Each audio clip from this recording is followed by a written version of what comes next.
안녕하세요 여러분, 우아범입니다. 예, 오늘은 11월 5일 목요일이고요. 저는 오늘 부산대학교 주짓수 랩의 오전 노기 수업 하러 지금 출발했습니다. 사실 오늘은 제가 자전거를 타고 가려고 오늘 우아 엄마가 휴무 쉬는 날이라서 애기들 좀 아침에 챙겨라 하고 오토바이를 타고 우아유도관 청소를 새벽에 하고 왔거든요. 그래서 지금 이제 자전거를 타고 가면은 이제 바로 부산대학교에 가서 운동하고 자전거 타고 오려고 모든 준비를 마쳤는데, 좀 집안의 어떤 개인적인 사정으로 제가 운동 중간에나 좀 마치고 좀 움직여야 될 일이 급하게 있을 수도 있을 것 같아서, 그래서 지금 어쩔 수 없이 다시 또 급히 계획을 변경해서 오토바이를 타고 주짓수 수련을 가고 있습니다. 제가 일주일에 원래는 주 5회를 주짓수 수련을 다 갔는데요, 최근에 동의대학교 경찰행정학 수업이 오전에 일주일에 2번이 생기는 바람에 현재는 3일을 가거든요. 3일 중에 하루나 이틀은 꼭 이제 자전거를 타고 운동도 할 겸, 그리고 또 자전거도 이 장비이기 때문에 너무 또 오래 세워놓으면 좋지 않아서 조금 오토바이보다는 당연히 힘들지만 그래도 자전거 운동의 효과를 잊지 않으려고 계획을 잡았는데, 이번 주는 좀 부득이하게 오토바이를 타고 3번 다 수련을 가게 되는 그런 일이 발생이 되었습니다. 예. 오늘 아침 방송은 이것저것 드릴 말씀은 많은데, 제가 어제 예고해드린 대로 용인대학교 눈싸움 에피소드를 한번 여러분들에게 이야기해 드리도록 하겠습니다. 자전거로 가면은 최소 한 20분 이상의 2박 후 시간이 확보되어서 이런 이야기들 하면은 이제 좋은데, 오토바이는 사실 한 15분 내외로 그냥 목적지에 도착해 버리니까 좀 더 조리 있게 제가 말을 진행하도록 하겠습니다. 저는 부산에서 태어나서 부산에서 자라서 어린 시절 저희 부모님 고향이 포항이거든요. 그래서 간혹 겨울 방학이나 설날 정도를 전후해서 포항에 한 번씩 겨울에 갔을 때 눈을 본 기억 말고는 거의 고등학교 졸업하는 시점까지 부산에서는 크게 눈을 즐겨보거나 구경해본 경험이 없는 완전 부산 촌놈이었거든요. 근데 제가 이제 용인대를 이제 입학을 결정하고, 물론 이제 모든 학교 입학식이 3월이지만 특히 운동부가 있는 학교들은 12월 달 방학을 하면 1월, 2월 정도부터 동계훈련을 이제 신입생들 불러가지고 같이 하는 게 당연한데, 저는 방학하기 전에 좀 사연이 있었습니다. 어떤 사연이 있었냐면, 제가 고등학교 3학년 11월 달에 여러분 국가대표 선발전을 뛰었거든요. 고등학교 때 성적이 좋아서 고등학생이 국가대표 선발전 나가는 게 쉽지 않은데, 근데 그때 제가 8강에서 안타깝게 져가지고 입상을 못 했어요. 못 해가지고 그게 이제 고등학교 마지막 시합이었는데, 근데 고등학생이 국가대표 선발전 8강에 갔다면 아주 이제 잘한 거죠. 잘한 거였는데, 문제가 뭐냐면 대통령배 유도 대회라고 당시에는 첫날, 둘째 날 이틀은 국가대표 선발전 개인전이 이루어지고요, 셋째 날, 넷째 날 또 이틀은 초, 중, 고, 대 일반부까지 해서 단체전이 이루어지는데, 고등부 단체전이 4일째 마지막 날 시합이 있었거든요. 저희 아버님이, 제가 첫날 시합을 했는데 개인전 이제 또 웃긴 게 뭐냐면, 그때 개인전 8강에서 제가 누굴 만났냐면, 당시 우리 고등학교 선배님이신 저 두 개 위의 선배님이신 동아대 다니시던 이준훈 선배를 만났어요. 8강에서. 사실 실력도 저보다 좀 뛰어났고 운동 잘 하셨거든요. 그리고 또 제가 어린 시절부터 유도를 배우다시피 하면서 같이 운동했기 때문에 누구보다 저 스타일에 대해서 잘 아셨죠. 두 사람이 8강을 시합을 했는데 저희 아버님이 혼자 올라오셨거든요. 와가지고 막 응원을 하시고 하는데 이제 저희 그 당시 감독님한테는 저도 제자고 또 2년 전에 졸업한 그 이준원 선배도 제자였죠. 제자 2명이 시합을 하는데 제가 지고 나와서 뭐 이제 지도자에게 죄송해가지고 유도는 시합 끝나고 나면 그때마다 지도자한테 가서 시합 평가를 받는다든지 뭐 잘했으면 칭찬을 듣는다든지 못했으면 혼이 난다든지 모든 엘리트 선수들이 시합이 끝나면 바로 관중석에 가서 휴무를 취하는 게 아니고 코치 선생님이나 감독 선생님한테 가야 되거든요. 그래서 저 갔더니 저희 아버님도 옆에 있었습니다. 했더니 제가 그 시합을 이기다가 마지막에 역전을 당해서 졌거든요. 근데 감독님이 뜬금없이 저하고 아버님 듣는데 저는 혼날까봐, 이제 졌다고 혼날까봐 아주 이제 불안해하면서 갔는데 감독님이 은연중에 뭐라고 말씀하셨냐면 잘했다. 본인은 또 그 기범이 네가, 제가 이제 그 본명은 김기범이지 않습니까? 기범이 너가 준훈이한테 이길까봐 걱정했다. 져서 다행이다. 이렇게 말씀하신 거예요. 그 이유인즉슨 사연이 좀 있습니다. 왜냐면은 당시에 제가 부산에서 운동을 하고 부산 출신임에도 용인대를 간다는 거는 엄청나게 특이한 일이었거든요. 왜냐면은 그 당시만 해도 부산의 동아대학교가 전국에서도 유도 명문 학교였기 때문에 당연히 부산 출신들은 동아대를 가야 되는데 저는 뭐 좀 더 큰 물에서 놀고 싶어서 용인대를 딱 미리 지원을 해버렸습니다. 그랬을 때 저희 감독님의 입장이 있잖아요. 부산에서 평생 지도자 생활을 하셨고 또 본인 또한 부산의 동아대를 나오신 분이 좀 이제 그 소질이 있는 아주 유망한 선수를 모교인 동아대에 못 보내고 용인대로 보내버린 거에 대한 어떤 부산 유도인들의 지탄을 받을 수 있잖아요. 그때 사실 실질적으로는 감독님이 저한테 용인대 가는 거에 대해서 그래 만류를 하진 않으셨어요. 대신에 이제 감독님 입장이 있는 터라 그 약간의 이제 비하인드 스토리입니다. 작전은 뭐냐면 저희 감독님은 저를 부산의 명문 유도팀이 동아대를 적극 가기를 추천을 하셨지만 그 학생인 저와 그다음 저희 부모님이 그거를 미친 듯이 거절하고 죽어도 용인대 가야 되겠다 해서 저의 진학은 용인대로 결정되었다라고 하는 게 이제 밖으로 드러난 어떤 모습이었거든요.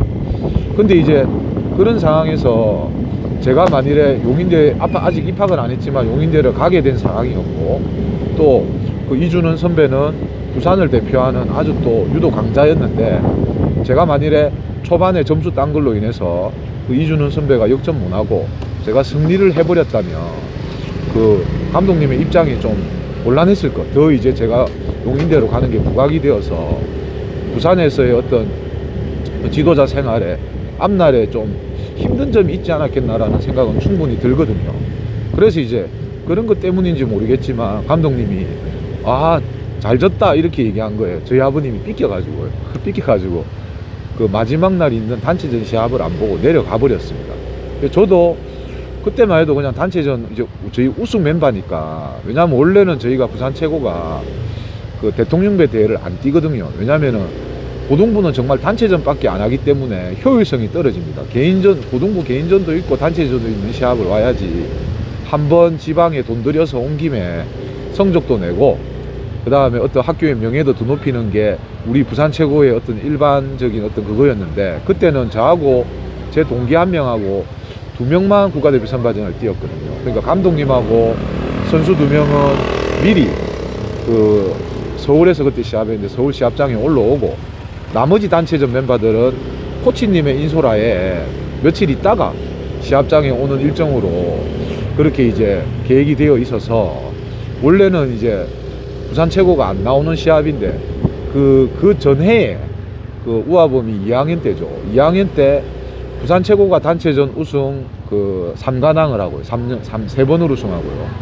같은 이제 비봉고등학교라고 하는 라이벌 학교가 단체전 3번을 우승해서 마지막 연말에 고등학교 팀 중에 최우수 단체상 대한유도의 큰 상을 받는데, 안타깝게도 똑같이 3번씩 우승했지만 그 대통령배 대회는 말 그대로 대통령의 이름을 걸고 하니까 큰 대회이지 않습니까?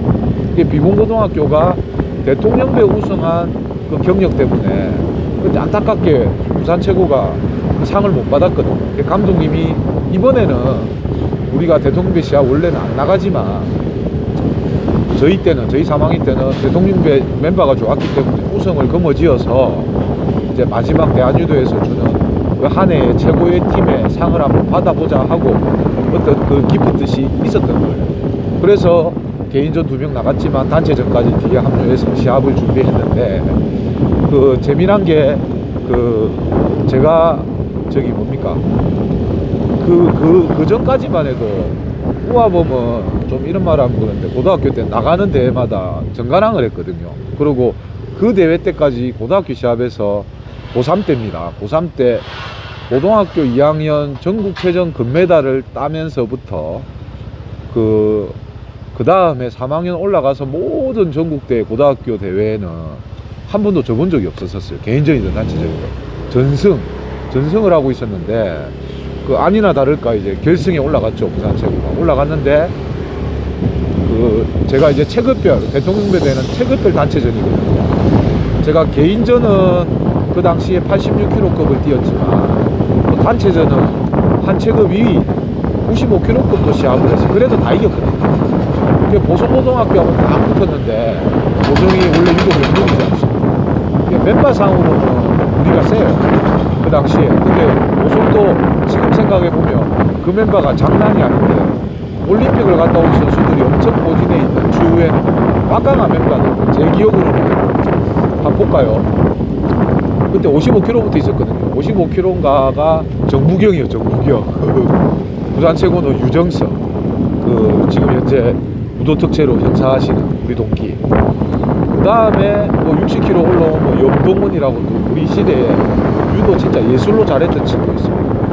그 다음에 또 올라오면 누가 있냐면 최용신 아시안게임 금메달리스트. 또 그 다음에 또 올라오면 누구 있냐면 그 저기 뭐 장성호도 멤버들 그 멤버들이거든요. 근데 아마 제 생각으로는 장성호 선수는 그때 시합을 안 나왔던 것 같아요. 아무튼 그래가지고 이제 제가 95kg 시합이 있었는데 우리가 포인트로 좀 지고 있었습니다. 그러니까 제가 95kg에서 잡고 그때 이제 강동우라고 하는 지금 베트남에서 국가대표 지도자 하는 우리 동기거든요. 강동우 선수를 잡고 제가 뒤에 마지막 헤비급이 그 제 동기 있습니다. 국가대표 강병지 둘이가 이제 뒤에 포진하고 있어서 둘이가 이겨주면 우리가 역전으로 이기는 거예요. 항상 그런 시합이었거든요. 다른 데에도 앞에 조금 우리가 불리해도 뒤에 막강한 저와 제 동기 강병진 선수가 딱 이겨주면 2포인트 잡으면서 자연스럽게 역전하는 이런 게 우리의 시나리오인데 제가 그날 시합하다 보니까 강동호 선수에게 처음으로 또 강동호 선수는 원래 95kg를 주로 뛰던 선수라 개인전에서 저하고 만나본 적은 없어요. 근데 이제 사실 좀 이런 말씀 드리면 그런데 그때의 모든 어떤 그 내공과 전적이나 이런 걸 따져보면 당연히 이제 우아범이 제가 이기는 시합인데 그날 제가 뭐 지약을 먹었는지 뭐 발가락이 미끌렸는지 하여튼 평상시에 잘 날아가지 않는 밧다리에 걸려가지고 제가 한 판으로 집니다.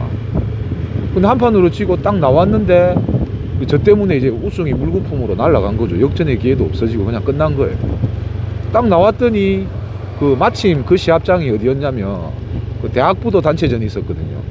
용인대 그 이제 그 팀들이 바로 그 응원단이 그 유도부가 꽤 많거든요. 100명 되니까 용인대 단체전 선수들 7, 8명 빼면 나머지 7, 80명이 그 관중석에 앉아있는 거기에서 바로 앞쪽에서 우리 시합을 했거든요. 그러니까 용인대 선배들은 야 김기범이가 그래 잘해? 김기범이 하고 보고 저 시합을 본 거예요. 근데 아니나 다를까 제가 져버렸는데 딱 나오는데 와 이때까지 제가 맞아본 기싸대기 중에요 그렇게 그 아팠던 기싸대기는 없습니다. 왜 아팠냐면 이 충격파도 대단했지만 그 감독님의 감정이 고스란히 담겨져 있었거든요. 딱 나오는데 이제 걸어 나오는 저를 향해서 감독님이 아주 세차게 기싸대기를 때리면서 저한테 뭐라고 하시냐면 그 야 이 새끼야. 그때 제가 그 최용신 선수하고 국가대표 상비군을 하면서 엄청 친했고요. 그 친한 거를 모든 지도자들이, 전국에 있는 몇몇 지도자들이 다 알고 계셨거든요. 그러니까 나 감독님 말씀으로는 야 이 새끼야, 최용신이하고 친하다고 너 일부러 져줘? 이러면서 저를 뭐라 하시는 거예요. 절대 그게 아닌데. 와. 그래가지고 제가 그 시합 끝나고 부산에 이제 내려왔죠. 모든 대회는 종료됐습니다. 그러고는 이제 그때가 11월 달이었거든요. 방학까지는 12월까지는 한두 달 남아있죠. 그러고 그때 뭐 저기 우리 그 동아대학교 입학 예정한 동기들이 많았거든요. 그 친구들은 이제 오전에 수업은 학교에서 하고요. 오후에 운동은 이제 동아대에 가서 하고 이제 3학년들이 몇 명 안 남아 있었습니다. 그때 제가 이제 감독님이 한 달 반 동안 불편한 동거를 했는데, 운동 시간에 제가 있기는 해도 그 좀 많이 마음이 상하셔서 그 저를 뭐 본 듯 만 듯 해가지고 뭐 그 시간을 한 달 보낸 것 같아요. 그때 이제 제가 학교 있기 싫더라고요. 눈치를 주니까. 그리고 약간 내심 또 이제 집에 가서 이제 아버님한테 그 얘기 했더니, 아버님은 뭐냐면 이제 좀 속이 상하셨어요. 왜냐하면 개인전 때 감독님이 하신 말씀에도 상처를 받았는데, 학부모 입장에서는 그럴 수 있잖아요. 그런데다가 또 제가 그렇게 그런 말을 들으면서 혼났다고 하니까 아버님 어떤 생각이었냐면, 이때까지 저 때문에 2학년 때부터 지고 있다가 역전해줘가지고 우승을 만들어준 게, 학교를 위해서 몸을 던져서 우승을 만들어준 게 몇 번이 되는데, 그 한 번 진 걸 가지고 그 애를 갖다가 용인대학교 선배들이 보는 앞에서 무자비하게 그래 조져, 이거에 이제 아버지가 삐끼신 거예요. 그래가지고 이제 그전에는 정말로 저희 아버님하고 감독님하고 사이가 좋았거든요. 아버님이 이제 삐껴가지고 죽을 때까지 나는 부산 최고도 안 가고 안 봐, 아버지는 선언했고, 저는 아직 졸업을 안 했으니까 학교에 있었죠. 근데 이제 서울 경기도 비봉에, 윤 아시는 분 다 알 거예요. 김기수라고요. 저하고 이름이 비슷합니다. 저는 김기범, 김기수라고. 제가 고3 때 모든 대회에 정관왕을 할 때, 시합이 끝나고 시상식을 하려고 체급별로 줄을 딱 서면 체급별 1등이 앞줄에 서고요, 체급별 2등이 뒤에 서고 차례대로 서지 않습니까? 그럼 저는 86kg급 정관왕 매일 앞에 있고요. 고개 옆에 딱 돌리면은 그 당시에 78kg급 정관왕 김기수였어요. 한 체급 저보다 낮은 친구인데, 이 친구가 비봉고등학교 다니는데, 또 비봉은 이런 게 있거든요. 또 경기대학교 쪽을 많이 선호하는데, 또 이 친구도 특이하게 용인대를 지원한 거예요. 저 때문에 같이 한번 고생해보자고. 독일의 청소년대회도 같이 갔다 왔거든요. 사연이 많습니다. 그래가지고 이제 그 친구하고 연락을 했더니, 자기도 이제 비봉에 있기가 좀 눈치가 보이고 해가지고 언제부턴가 용인대에 들어와서 운동을 하고 있다 이거예요. 부모님이 용인대에 얘기하니까 뭐 아직 방학 안 하고 졸업 안 했지만 오라 운동해라 해가지고 용인대 기숙사에서 미리 가서 운동하고, 저도 가고 싶은 거예요. 근데 저는 바로 갈 수가 없었던 게, 그 당시에 우리 월계제라고 2년에 한 번씩 학교에서 그 축제를 했거든요. 근데 그 해가 우리 축제하는 해인데, 야심차게 그 축제를 준비했는데, 제가 마치 또 이러면 또 제 자랑인 것 같은데, 그때 우리 동기들 중에 학생회장이었어요. 학생회장이니까 그 행사를 마치고 용인을 가야 되겠다라고 하는 좀 책임감이 있어서 한 1, 2주 동안 행사 준비하고, 토요일인가 일요일 날, 평일 날에는 행사를 못 하잖아요. 주말에 행사를 하고, 용인대 축제를 하고 무사히 이제 마치고, 그러고 그 다음날 좀 이런 말 하면 그런데 학교에다 얘기 안 하고, 감독쌤한테도 얘기 안 하고, 허쌤한테 얘기 안 하고 짐 싸가지고 용인대 가버렸습니다. 제가. 그게 이제 용인대학교 입성하는 첫 그거였던 것 같아요. 아마 12월 초나 그쯤 됐을 것 같습니다. 12월 초에 제가 이제 고속버스를 타고 용인대를 갔거든요. 또 내 친구 김기수가 용인 터미널까지 또 나와주더라고요. 용인에 딱 도착했는데 길거리 천지에 그때 여러분 눈이 천지 빽가리로 쌓여 있는 거예요. 그러고 자동차가 다니는 도로만 눈이 치워진 건지 자동차 때문에 자연적으로 녹은 건지 그 길만 눈이 안 쌓여 있고요. 나머지 인도나 이런 데는 한 발목 정도까지 눈이 쌓여 있는데, 그게 너무 신기한 겁니다, 저한테는. 와, 그래가지고 천국이다. 맞잖아요. 눈이 있으면 여러분 얼마나 좋겠습니까? 근데 알고 봤더니 그게 불행의 시작이더라고요. 결코 이제 도로에나 어디에나 일상에 눈이 많이 오는 게 결코 아름답기만 하고 행복하기만 한 게 아니더라고요. 나중에 알았죠. 그래가지고 또 용인대는 또 학교 특성상 기숙사가 그 제일 용인대 그 구조 중에 제일 위쪽 산 쪽에 있습니다. 올라가요. 그러니까 내 집에 쉬러 자러 운동 끝나고 뭐 하러 하려면 위로 올라가야 되고요. 뭐 운동을 하러 수업을 하러 뭐를 하려고 하면 집에서 나오면 내려와야 되는 형태거든요. 그래가지고 제가 이제 거기에서 이제 처음에는 일부러 서울 경기도에서 눈을 많이 본 친구들은 그닥 눈을 좋아하지 않고 눈이 있으면 눈이 없는 곳으로 피해가는 게 일반 다반사인데, 저는 일부러 걸어갈 때도 눈을 밟고 지나가고 또 내려올 때도 별건 아니지만 약간 그 눈은 미끄러지지 않지만 눈이 왔다가 녹은 부분이 약간 내리막인데 얼음이 있잖아요. 그거 한 번씩 이렇게 쫙 미끄럼 타듯이 타고 내려오는 게 그래 재밌어 보이더라고요. 몇 번 엉덩이 찍고 넘어지고 하기 전까지는 몰랐죠, 위험하다는 건. 그래서 일부러 막 그런 길로 막 슬라이딩 하면서 내려오고, 초반에는 그렇게 했거든요. 나중에 이제 몇 번 엉덩이 꽝꽝꽝 찍고는 이제 기숙사에서 유도장을 가려면 두 가지 길이 있습니다. 차도처럼 해서 도로로 해서 내리막이 있는 길이 있고요, 아니면 계단으로 해서 조금 가파르지만 계단을 내려가면 바로 유도장이 나오는 길이 있는데, 저는 일부러 눈이 좋아가지고 그 도로로 다니는 좀 돌아가는 길로 막 돌아다니고 그랬거든요. 그런데 이제 제가 보니까 그 넘어지고 다치고 이러다 보니까 도복을 입고 가다 넘어지니까 도복도 다 베리잖아요. 그러고 나서는 이제 안 되겠다 싶어서 계단으로 제가 다니게 되었거든요. 그래가지고 이제 눈에 대한 조금의 공포를 알아가던 그 시점에 다 도착했습니다, 여러분. 제가 이 제목은 눈싸움 시나리오인데 나중에 2편으로 이어서 가야 될 것 같습니다. 죄송합니다. 예.